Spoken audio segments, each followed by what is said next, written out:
But then, maybe Dr. Carroll was right. She and Charlie had been fodder enough for the press these last few years. She drained what remained in her highball and glanced at the framed posters hung about the great room. Every one of her husband's motion pictures was displayed, from his very first to his latest flop. Tell them to expect a Mrs. Pauline Marvin. The dilapidated county hospital on Mission Street bustled like a hash house on a Sunday morning.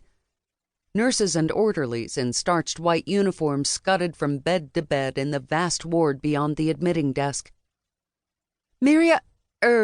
Pauline Marvin, she said to the nurse at the desk. I'm here to see some doctor or another. Sullivan, maybe? He's expecting me. The woman didn't look up, but waved a hand toward the crowded waiting area. Have a seat. Mirielle clutched the lapels of her fur-trimmed coat, skirting the coughing, groaning masses. Children squirmed on their mothers' laps. Farmers picked at the dirt beneath their nails. Off-duty waitresses and shop clerks and telephone operators hunched over scandal magazines. Cinema star denies plastic operation, one of the headlines read. 3 men dance Charleston 22 hours straight. She stood against the far wall and glanced at the clock. 10:35. She'd wait until 10:40 and not a minute longer. Already she'd wasted too much time on this silly errand. Another nurse soon arrived at the admitting desk. She whispered something to the first, who looked up in alarm and pointed at Mirielle. Mrs. Marvin, the second nurse called. She wore the same uneasy expression Dr. Carroll had donned after examining her hand. Follow me, please.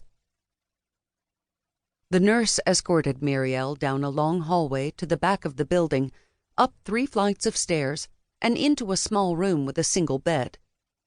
Wait here. She filled a washbowl with liquid and placed it on a rickety metal table outside the door. The sharp smell stung Mirielle's nose from clear across the room. What the devil is that? Disinfectant. Dr. Sullivan arrived shortly after and examined her hand, glancing but a moment at the burn before focusing on the back of her thumb. How long have you had this lesion? He asked. Lesion? Mirielle flinched at the ugliness of the word. It wasn't a lesion at all, only a lightened blotch of skin. More questions followed. Had it appeared gradually or suddenly?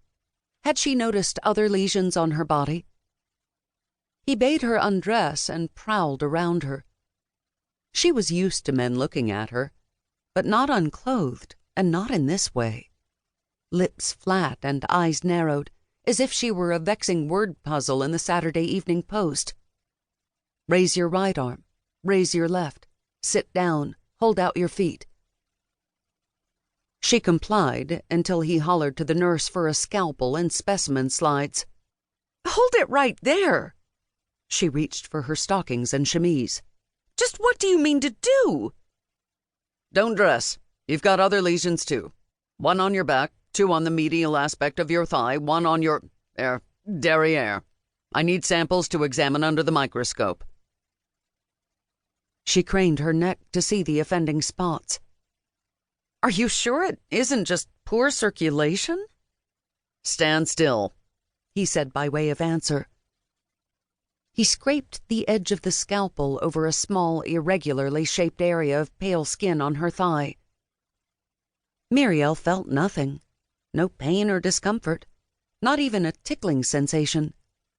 Had she not been watching, she wouldn't have known the blade was on her at all. He smeared the flecks of skin and tissue onto a glass slide, then moved to the next spot. Is it cancer? I'd rather not speculate, but you'll have to remain here until we have a definitive diagnosis. At the hospital? Yes, here in the isolation ward. That's impossible. I've got children, a 10-month-old who's teething. He passed the slides off to the nurse, then rolled up his shirt sleeves and scrubbed his hands and forearms in the basin of disinfectant by the door.